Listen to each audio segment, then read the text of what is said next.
The Urban Come Up podcast is sponsored by LA Digital Recording, where you can have your podcast professionally edited and distributed to your fan base. Visit ladigitalrecording.com/podcast editing. Hey, everybody. Welcome to another episode of The Urban Come Up. I am your host, Janora McDuffie, and today in the studio, y'all, we have got Jason Malone. He is a former VP of Merrill Lynch, but now he's got his own thing going on. He's got his own marketing and media agency called Clicks, where he's all about making stuff go viral. So we are really happy to have you here today, Jason. Welcome. Thank you so much, Janora. I'm glad to be here. Happy to have you. We are all about having successful folks on here with a story. And not just with a story, but somebody who's ready to reveal the secrets of their inner game so we can all come up together, right? There you go. All right, so let's start at the beginning. You're a California boy, huh? That's right. I was born and raised in Carson, California, which is about 20 miles south of L.A. Is that where the new stadium's going to be? Carson has been the talk of a stadium for as long as I can remember. So who knows if it'll actually be put up. All right. Well, tell us about growing up in Carson. It was awesome. Carson was a middle class black community. Most of the people that lived in Carson were former residents of Compton. And my dad was one of those. He moved to Carson and bought a home there, actually right before the city was incorporated. And he went to Cal State Dominguez, which is a college that's based right there in Carson. I had an amazing time growing up there. It was traditional, middle class type environment. Walk to the park, play ball, catch the bus. It was a pretty low key environment to grow up in. Now, did you ever have any issues when it came to people saying, "Oh man, grew up in Carson, what about Compton? You ain't hoard." All the time, especially with it being a neighboring town. You also have Long Beach. So Carson was kind of like always the little brother to those other towns. When you're having those conversations with your cousins and your friends, and they're like, "Where are you from?" It's like, "Oh, you're from Carson. You guys are rich, right?" So it was something that I heard all the time growing up.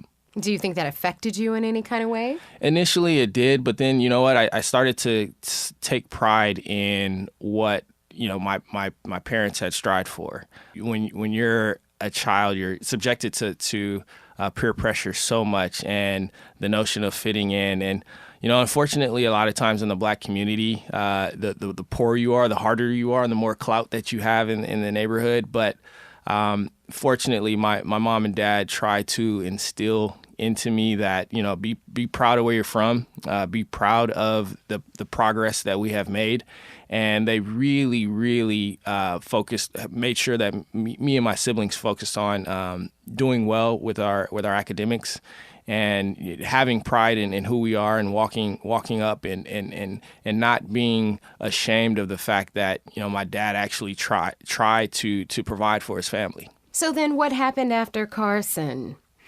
So I went to college right after high school. I was an athlete. Played football all throughout high school. I was a multi-sport athlete, but I was best at football, and I had the opportunity to get a full scholarship to the University of New Mexico, which is in Albuquerque, New Mexico. So that was my first stop right out of high school at the University of New Mexico, and that was definitely a culture shock. Moving from even though Carson is a suburb of LA, it's still LA, right? You hop on the 405, you're anywhere you need to be in 20 minutes, and so kind of growing up in a big city like that, and then transitioning to a town like Albuquerque was definitely a culture shock for me. Oh, boy. And so how was your time? How was your time there? What position did you play? I played free safety. As the free safety playing for New Mexico. Yeah, it was a good time initially. I was kind of enamored by the notion of playing big-time collegiate sports, our games being aired on television, my dad having the ability to tell his coworkers that that New Mexico's going to be playing on Thursday or on Saturday.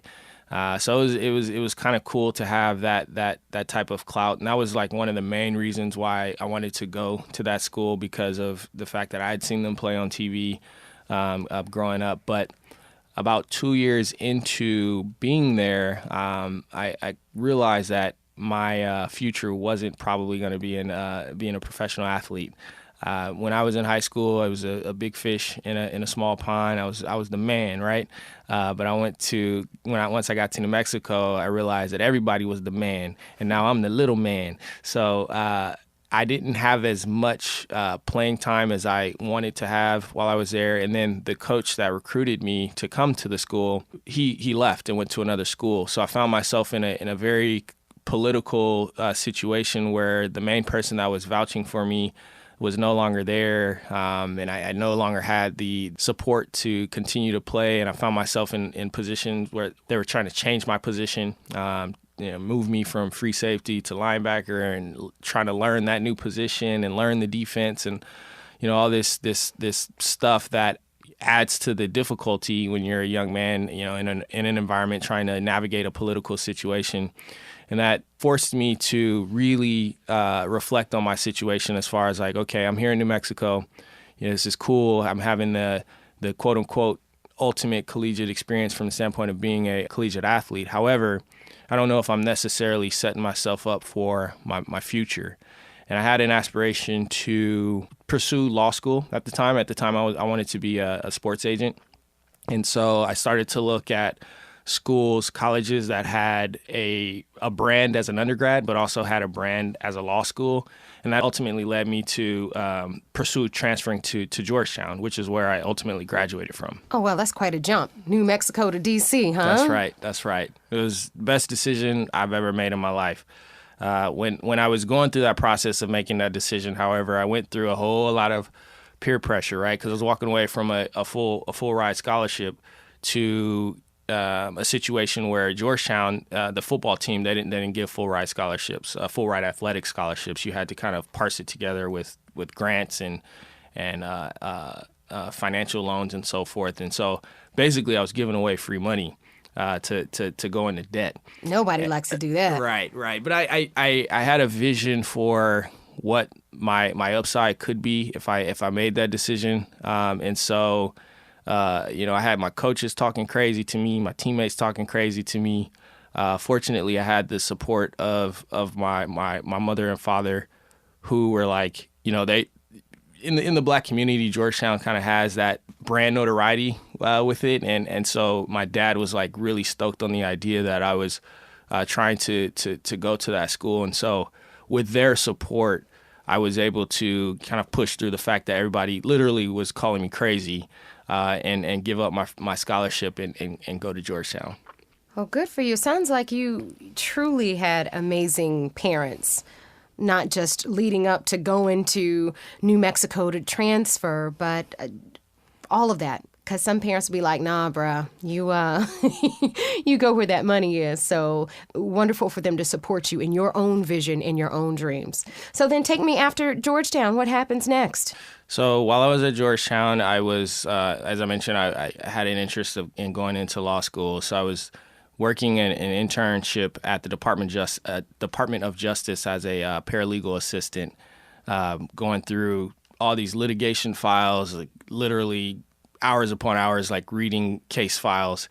And I was like, this isn't as exciting as I, thought that being a lawyer would be. And I had a buddy of mine tell me, hey, man, there's this corporate presentation happening on campus. You should come with me.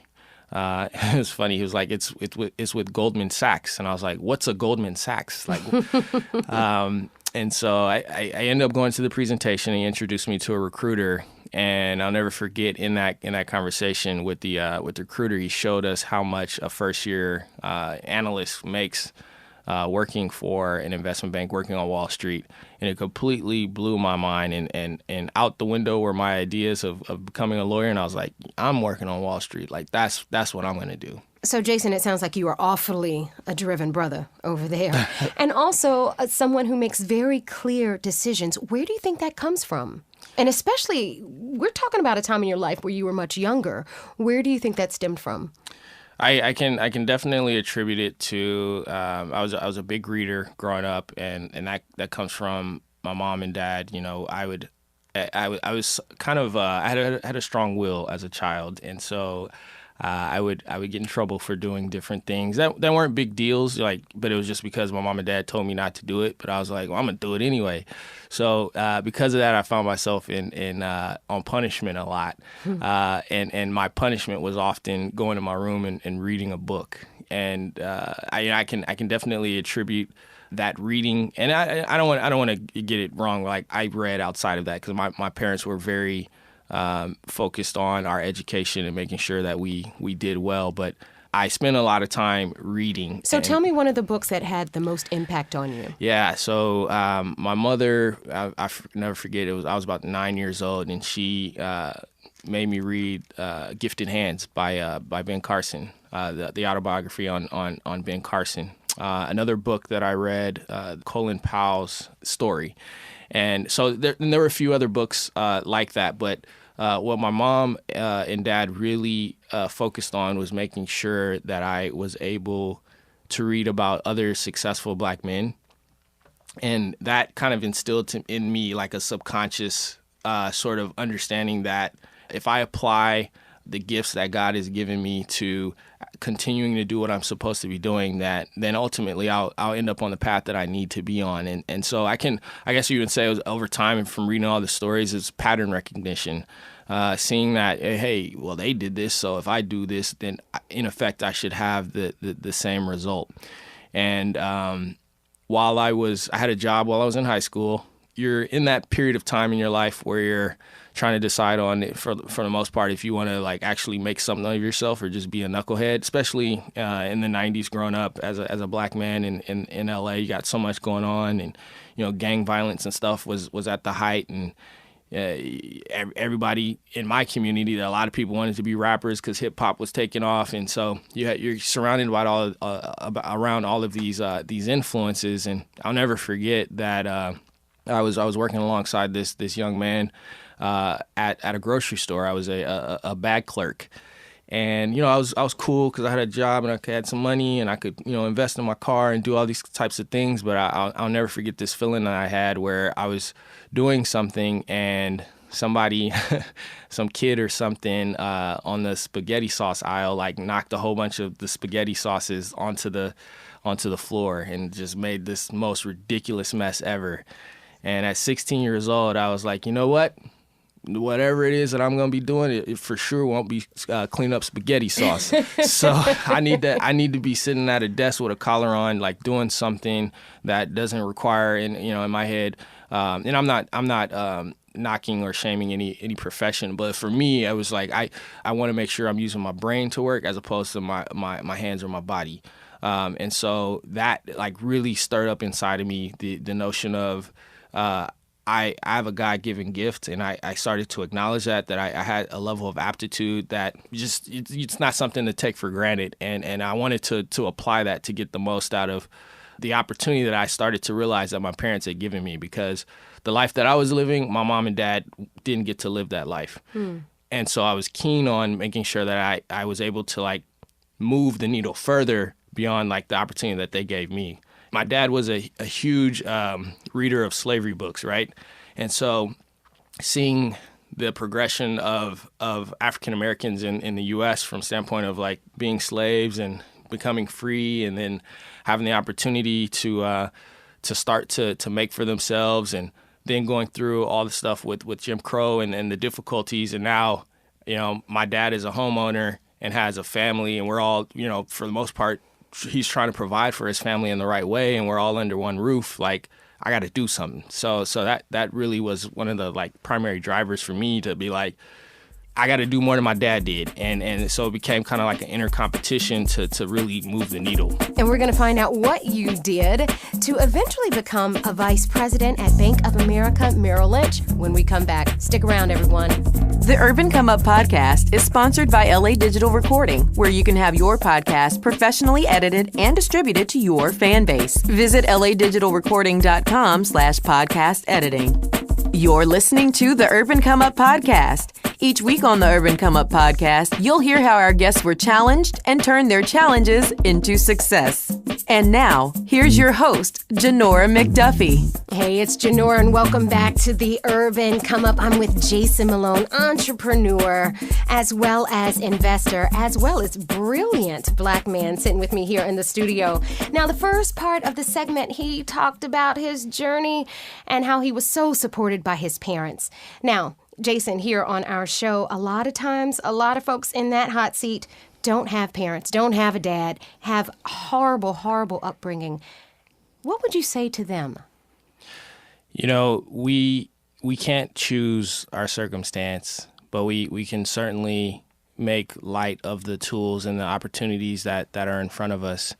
And so it's keep your eyes looking forward, keep your eyes looking up. Whatever is thrown at you, you always have to make lemonade from the lemons. Just because someone has, a two-parent household doesn't mean everything is all, roses. Life presents its own challenges to everyone. People are fighting different battles. And so don't get caught up in what other people have or do not have, but focus on the tools and the hammers that you do have, and try to build the biggest opportunities that you can from the windows of opportunity that you do get. A lot of times we don't realize what's in front of us, the opportunities that are in front of us, and that's probably because you're not really looking for them. So focus, regardless of your situation, regardless of your circumstance. There's always an opportunity to change your weather. But you just have to know that you got to put in your own work, put in your own grind, and regardless of what other people have or do not have, we all have to walk our own journey. So, knuckle up and get it done. Knuckle up and get it done. So if someone says, well, that's easy for you to say because you didn't have to go through what I went through, what specifically do you think made you so successful? It's always kind of tapping into my source of strength. And for me, that's my faith in God and realizing that regardless of what is going on, I'm not in control. And when you realize that you're not really in control of your immediate circumstance, but you, by your actions and your faith, can start to walk a path, and relying on a source of strength in the process of walking that path. Because if you're we talked about before, looking at reading past books and past stories. Everyone that has had any amount of success has always had some struggle go along with that. That struggle might look different, but in that pattern recognition, it's like everyone has their own valleys. In life, life is full of peaks and valleys, and you can't say, oh, he's had it better than I have had it, because you don't know what peaks and valleys that person's going through. It might look a certain way to you from the outside, but everybody's dealing with different things, you know? That's right. And so acknowledging that, and just saying, you know what, my source of strength is my faith, but my faith requires action. And it's not just kind of sitting around and crossing my fingers and hoping that something's going to happen. I have to act upon what's in front of me and continually walk by faith and not by sight.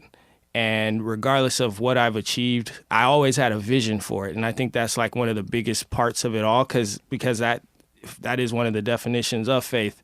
You got to see it before it happens. And so faith can carry you so far. And regardless of what your source of strength is for your faith, that's the biggest part in terms of trying to accomplish what you're going to accomplish. Because I don't care who you are, what you have, or what you started with, you're going to experience some trouble, some hardship. That's just life. You just being able to tap in and into yourself and realize where your source of strength comes from, so you can walk that journey that you need to be able to push through those hard times when they do come. All right, so you got that faith and you took it from Georgetown to Wall Street. Tell me about that path. when I transitioned from Georgetown to Wall Street, I had a vision for, what I wanted to accomplish, and I knew that my mother and father had done so much to be able to provide for me to a point where I could actually attend an institution like Georgetown and have an opportunity to work on Wall Street. And so it was like I have to do more than what my parents did, and I really want to stand on their shoulders and give my family that's coming up behind me an opportunity that I didn't have, the same way that I have opportunities that my parents didn't have or my grandparents didn't have. So that was a major driver in my entire journey while I was on Wall Street, and kind of fueled my ambition to continue to pursue and strive regardless of the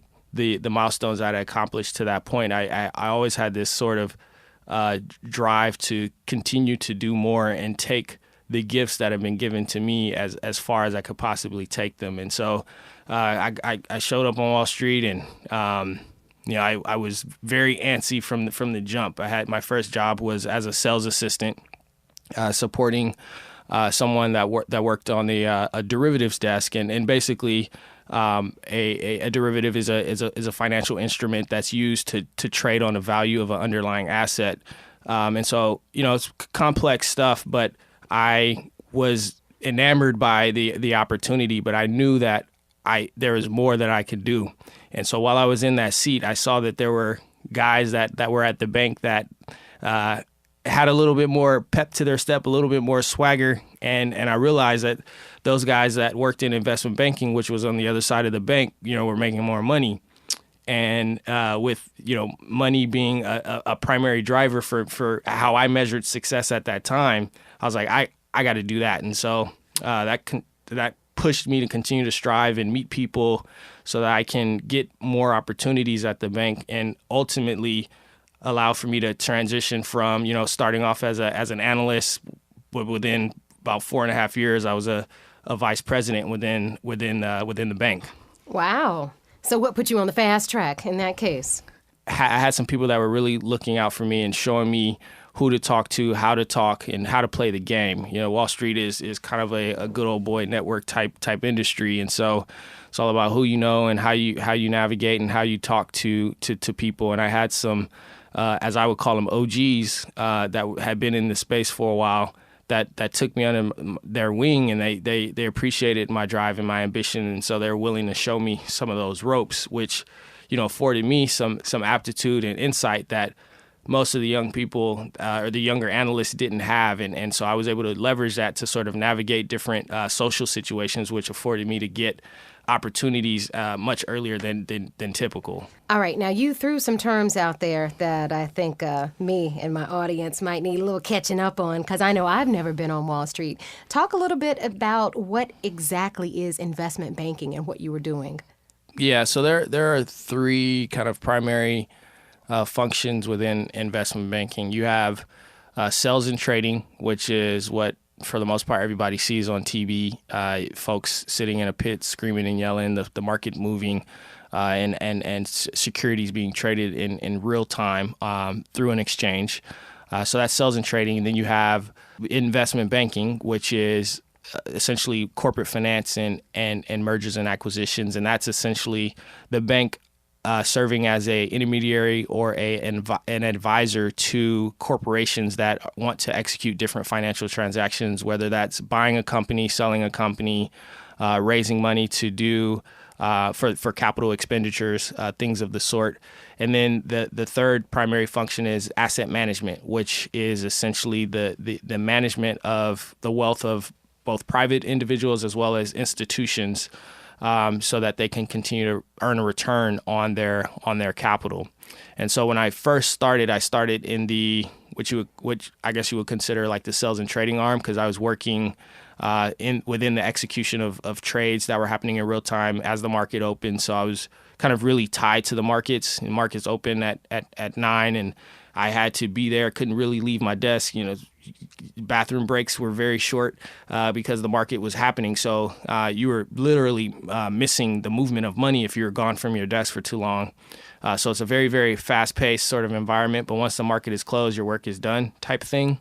And then that was a very exciting and thrilling seat for me. But I ultimately wanted to get into the investment banking / corporate finance side of things, because that's where I saw like the real transfer of value happening, where, corporations, as I see it, the entities that for the most part run our country, they were all of that activity was happening on the investment banking side. And one of the really cool transactions that inspired me was when Disney acquired Marvel.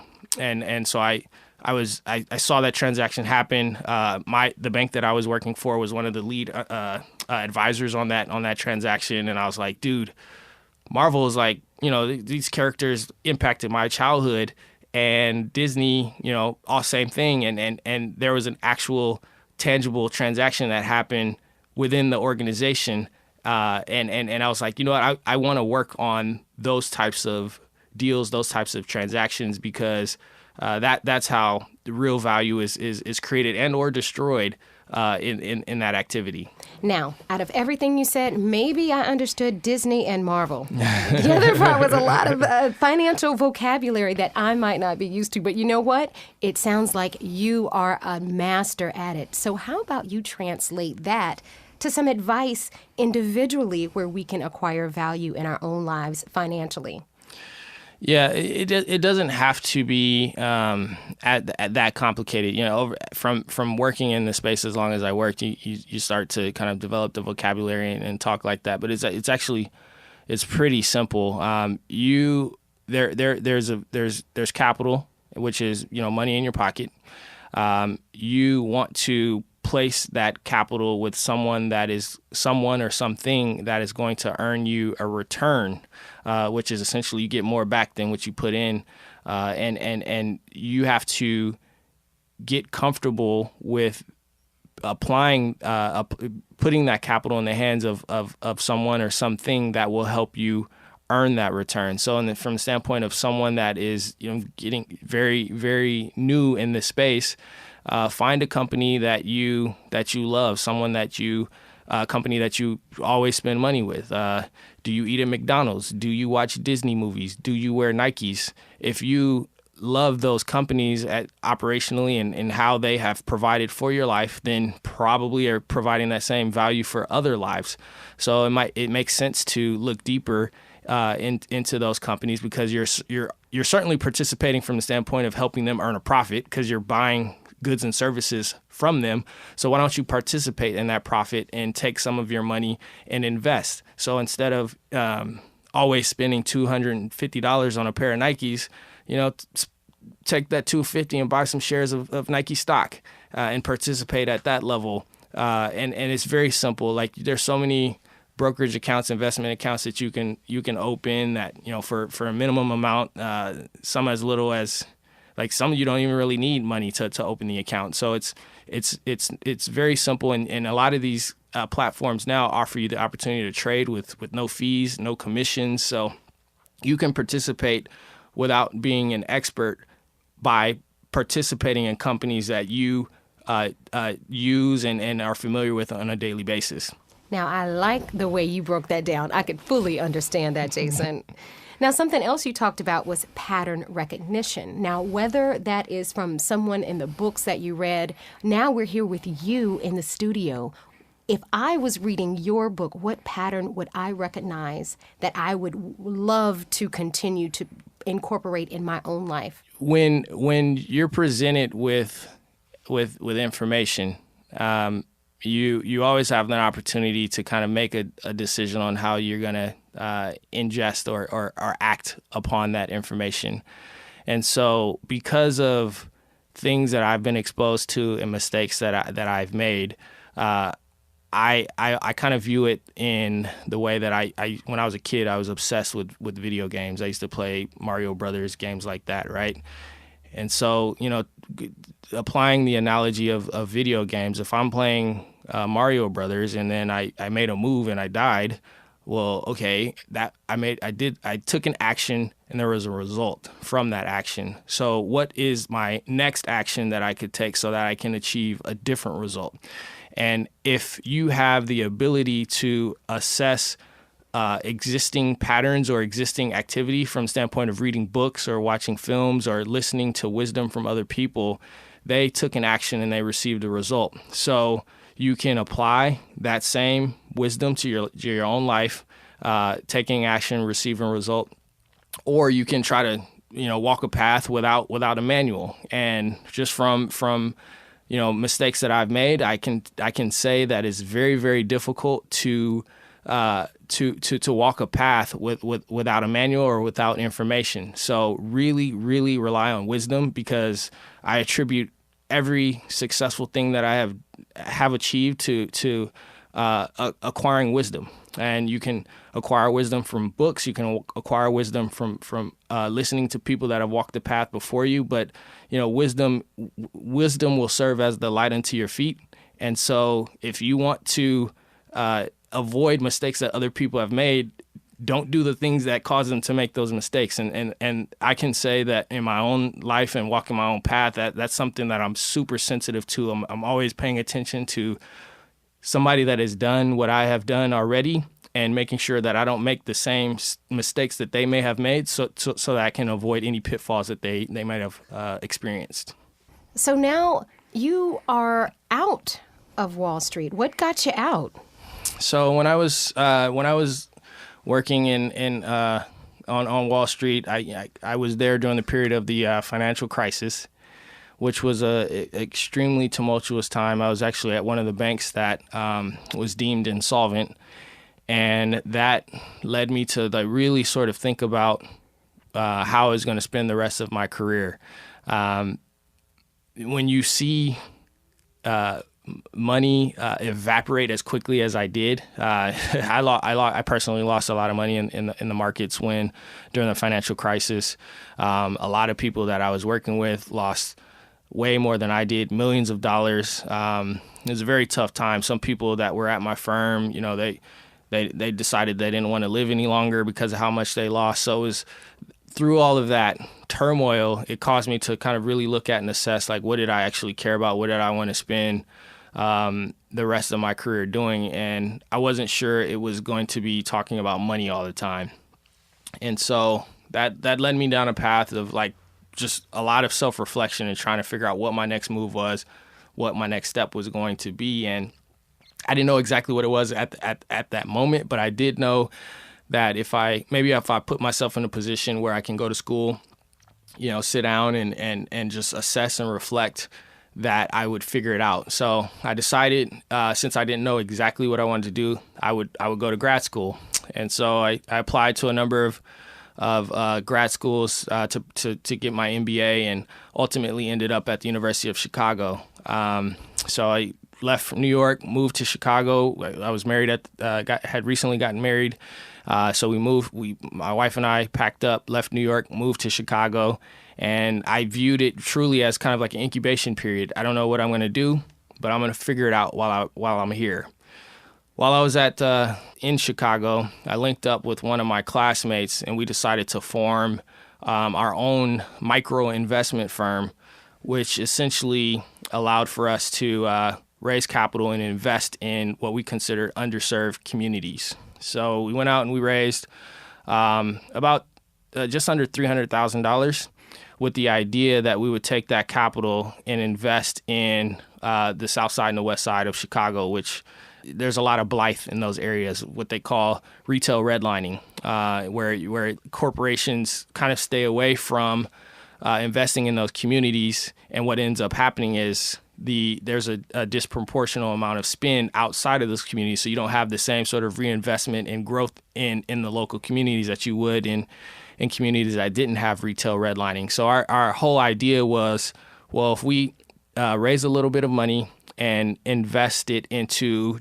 traditional businesses in those communities, i.e. restaurants, laundromats, things of the sort, to provide at least a means of tax revenue and or jobs in those communities, then we can, at least at a micro level, start to stimulate those local economies. So we raised a little bit of money, and our first two acquisitions were local. We used the money to make acquisitions in local franchises in the Chicago community. Wow. And you are in Los Angeles now. So bring me up to speed. How did you go from that amazing venture of investing in the communities in Chicago to now living in Los Angeles?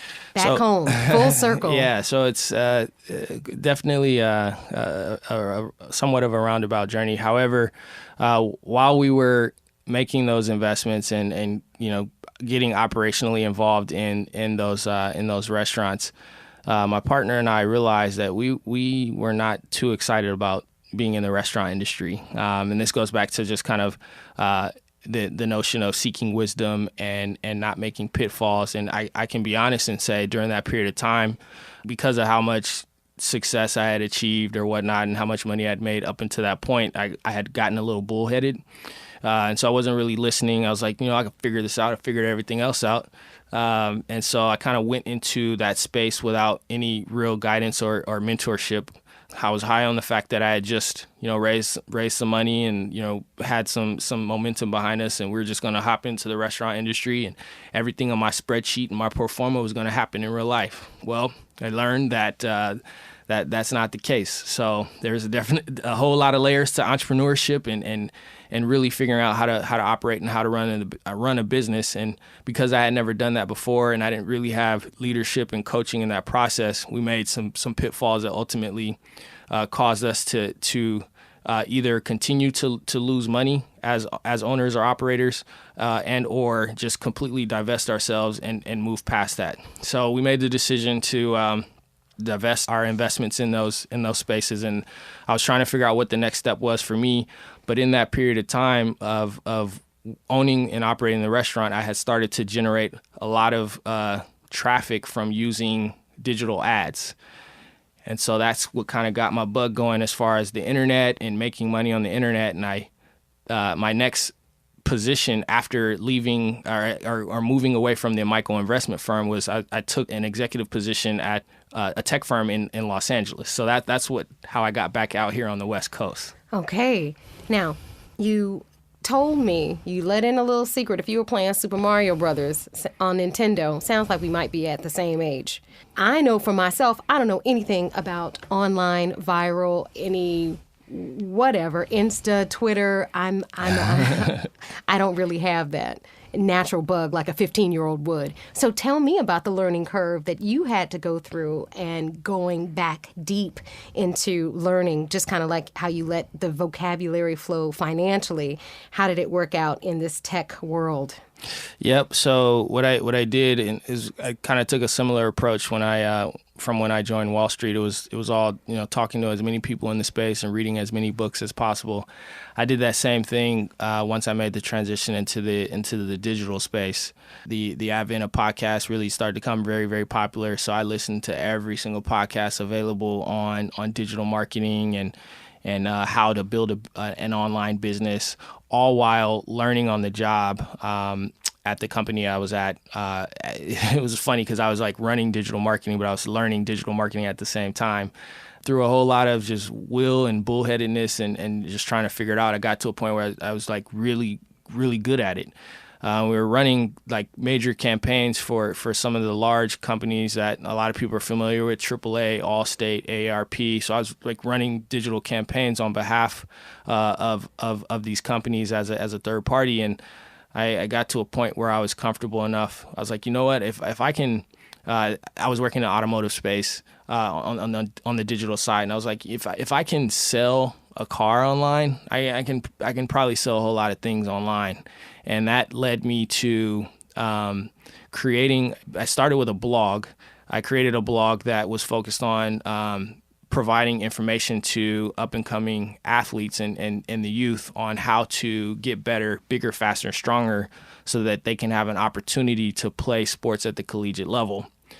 Within a short period of time of starting that blog, I looked up and I had like almost 70,000 followers. I think in a period, it was like 3 or 4 months. Wow. On my Instagram page, and I was like, dude, I think I can really go at this and start a business. And that was like the match that was struck, where I was like, I can really build an enterprise based off of this expertise that I've developed vis-a-vis digital marketing. Did you have any doubt in yourself, any fear?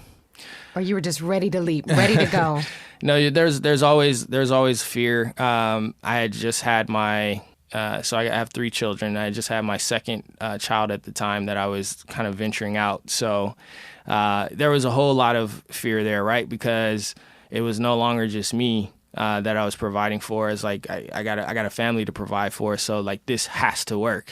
So you kind of have that idea of walking away from the quote unquote security that's out there. But one of the things that really helped me is I remember from when I was on Wall Street, when the markets kind of blew up, that security that was supposedly there just kind of evaporated in a span of a few months, and money was lost, jobs were lost, and everything like that. And I thought that I was pretty secure at the firm that I was at. So that memory helped me sort of push through it. And I was like, you know what, if there's anyone that I'm going to believe in, I'm going to believe in myself and not an institution that I don't necessarily have control over. And I was like, God got me. So we're going to figure this out. I'm going to do what I need to do to make it happen. And if I stay plugged in to what I consider my source of strength, and then also relying heavily on wisdom to get there, I'll figure it out and we'll make it work. I love it. And clearly it is. And thank you so much for your time today, sharing this beautiful journey and all the lessons that you have learned along the way. Tell our listeners where they can find you, Jason. So you can find me on Instagram at J Malone Said, SAID. You can also look us up on our website. That's www.kliksmedia.org. That's CLIKS media.org. All right. Thank you again so much, Jason. And you all listening, thank you. I'm Janora McDuffie, and this is The Urban Come Up. The Urban Come Up podcast is sponsored by LA Digital Recording, where you can have your podcast professionally edited and distributed to your fan base. Visit ladigitalrecording.com/podcast editing.